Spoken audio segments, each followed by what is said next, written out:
एक और जहां हरियाली खत्म होती जा रही है, वहीं दो सगे भाइयों ने मऊ शहर के हालात ही बदल दिए। जी हां, हम बात कर रहे हैं मऊ के रितेश और राजन की। इन दोनों भाइयों ने महज कुछ ही सालों में अपने शहर का नजारा ही बदल दिया। मऊ के कोपागंज इलाके में जहां कुछ समय पहले तक बंजर जमीन थी, आज वहां चारों ओर हरियाली छा गई है। पर्यावरण के लिए दोनों भाई वरदान बनकर सामने आए हैं। रितेश चौरसिया, महेंद्र चौरसिया के लड़के हैं और वो काफ़ी बेचारे इस मंदिर को जो है पेड़ पौधा लगाए हैं और हरा भरा किए हैं। बहुत अच्छे काम किए हैं। और एक शाहजादी माई का मंदिर है, वहाँ भी लगाए हैं। कोपेश्वरी माई का मंदिर वहाँ भी लगाए। माने जहाँ जहाँ मंदिर है वो अपना पेड़ पौधा लगाते हैं। उनको बहुत शौक है और उनको जो राष्ट्रीय पुरस्कार भी मिला है, राष्ट्रपति पुरस्कार। बहुत अच्छे इंसान हैं। पेड़ पौधे एक और जहां हमारी धरती की जान है, वहीं इनका जीवन संकट में पड़ा हुआ है। केंद्र सरकार से मिलने वाला भारी बजट भी हरियाली के लिए नाकाफी है। इन सभी परेशानियों के बीच भगवान का वरदान बनकर उभरे हैं रितेश और राजन। दोनों भाइयों ने पर्यावरण संरक्षण की मिसाल कायम की है। इनके जज्बे को देखिए। दोनों भाइयों ने महज 10 सालों में ही बिना किसी के सहयोग के हजारों पेड़ लगा दिए और अपने शहर की जमीन को हरा भरा कर दिया है। हमने तो अब तक अनगिनत है, अनगिनत मतलब 2500 से भी अधिक है। और सारे पेड़ बड़े हो चुके हैं, बृहद हो चुके हैं। ये पेड़ मैं जब मैं 12 वर्ष की उम्र से था, यानी सन 2005 से मैं लगा रहा था, 5-6 से मैं लगा रहा हूँ। तो आप जो ये वृक्ष लगाते हैं उनको कौन सी विधि के द्वारा, क्या विधि अपनाते हैं? देखिए, हमारे भारतीय जो हमारे जो भारतीय शास्त्र है, ये वैश्विक शास्त्र है। हमारा भारत पहले विश्व गुरु था। हमारी भारतीय जो संस्कृति है ये पूरे विश्व में फैली हुई थी, लेकिन नई मॉडर्न युग आ जाने से ये लुप्त हो रही थी। तो मेरे पिताजी जिसे वेद के ज्ञाता हैं, ज्योतिष शास्त्र के वो मतलब बहुत ज़्यादा विद्वान हैं, उनको पूरा गीता वेद याद है।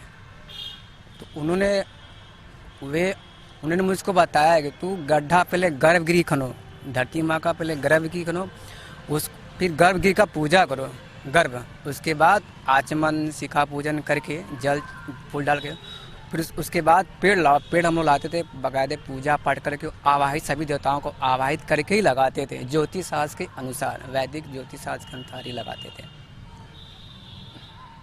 तो अभी आपको जिला प्रशासन की तरफ से कोई नहीं, हमें अभी आज तक जब से मैं इस पर्यावरण के क्षेत्र में कदम रखा हूँ, मैं ना ही स्टेट गवर्नमेंट ना ही सेंट्रल गवर्नमेंट कोई मदद दी नहीं दी है। तो सिर्फ इंटरनेशनल यूनाइटेड नेशन दिए सपोर्ट, हिम्मत, जो जुनून दिए कदम कदम पर, मेल के माध्यम से, पत्र के माध्यम से।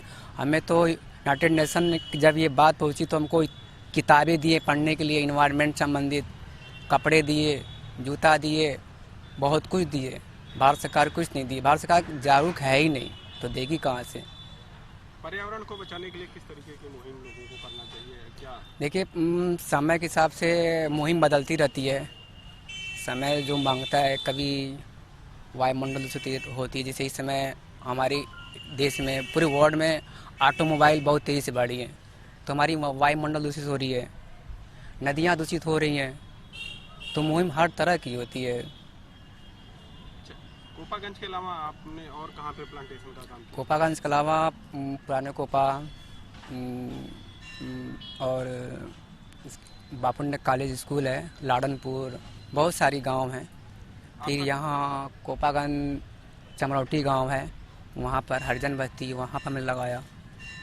लक्ष्य क्या है आपका? लक्ष्य हमारा 2 है, धरती माँ को सहेजना और गंगा मैया को सहेजना। फिलहाल हमारे प्रधानमंत्री जो माननीय मोदी जी हैं, उन्होंने निकाला है नमामि गंगे परियोजना। ये परियोजना पूर्वदायक परियोजना है। तो ये परियोजना मेरे मेल से मेरे मन माफी कार्य है। मैं चाहता हूँ कि माननीय मोदी जी का द्वारा जो जारी है नमामि गंगे परियोजना, उसमें जुड़कर गंगा किनारे दोनों तरफ, गंगा और गंगा की सहायक नदियाँ दोनों तरफ हम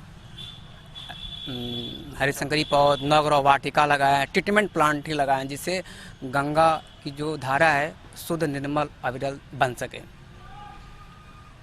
इससे दो फायदा है। पहली फायदा है कि हमारी धारा जो गंगा माँ की धारा है शुद्ध निर्मल जाएगी। दूसरे हमें वो पूर्ण बहुत ज़्यादा ही मिलेगा।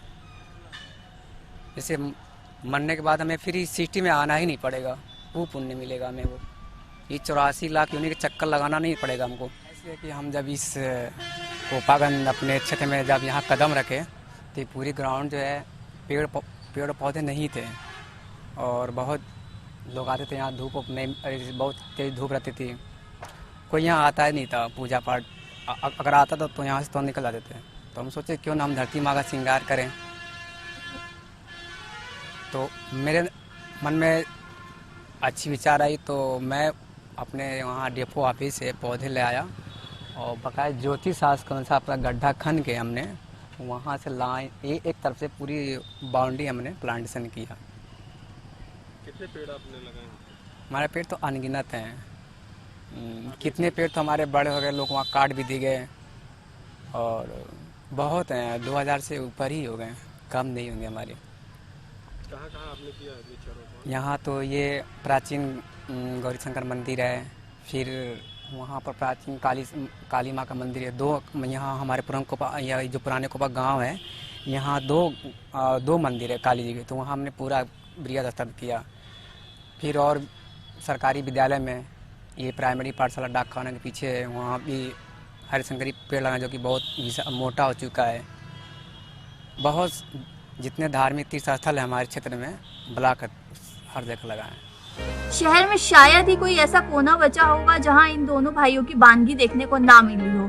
शहर का कोई मंदिर हो या स्कूल, हर ओर रितेश और राजन ने पौधे लगाकर मिसाल बना दी। पेड़ लगाने की सनक को देखकर शहर के लोग दोनों भाइयों को पागल कहने लगे। इस पर रितेश ने कहा कि सबको होश में लाना है, पर्यावरण हमें बचाना है। मुझे एक्चुअली इसके बारे में जानकारी जस्ट कल ही थोड़ा बहुत पता चला, पूरी की पूरी जानकारी नहीं है। लेकिन यही मैं कहना चाहूँगा कि बहुत अच्छी बात है कि कोई अगर पर्यावरण बचाने का काम कर रहा है और उसको यूएन ने अगर रिकॉग्नाइज किया है, मतलब ये बहुत अच्छी बात है। और आई थिंक ये सबसे बड़ी पुरस्कार यही हम प्रकृति की तरफ यही दे सकते हैं कि सब लोग जो है अपने आप इतना मोटिवेट हो रहे हैं कि जो है अपने आप लगाने की, ना वो किसी विभाग के इंतज़ार में है। और लेकिन जो है ऐसे लोगों के साथ जो व्यक्तिगत प्रयास में भी पूरा का पूरा ला रहे हैं, उसमें हम लोगों का पूरा सपोर्ट है। और जो भी मतलब जैसे ये सुनाई दे रहा है, आप बोल रहे हैं कि बहुत सालों से वो लगाए जा रहे हैं, तो हमें पता नहीं, मतलब विभाग को पता नहीं, लेकिन वो लगाए जा रहे हैं बिना किसी रिकग्निशन के चाहत में। तो ये बहुत अच्छी बात है। और ऐसे और भी कोई अगर कर रहे हैं तो उनके भी पूरा सपोर्ट हम लोगों के हैं। और हमसे कोई भी मदद चाहते हों वो लोग हम अप्रोच कर सकते हैं, उसमें कोई दिक्कत नहीं है। सर, रितेश की अक्सर किस तरीके की मदद वन विभाग की तरफ से की जाएगी, जबकि उसका ये एक बड़ा काम है, बड़ा अचीवमेंट है? जैसे भी तरफ से मदद हो कि उसे लगता हो कि उसको अलग अलग पौधे लगाने की ज़रूरत हो। इनकी मेहनत और जज्बे की कहानी अब हॉलीवुड तक पहुंच गई है। जी हाँ, हाल ही में प्रोड्यूसर मधुलिका आनंद ने रितेश को हॉलीवुड मूवी में काम करने का ऑफर दिया है। उन्होंने डेकोरेट द अर्थ नाम की मूवी को बनाने का फैसला लिया है, जिसमें रितेश बतौर नायक नजर आएंगे।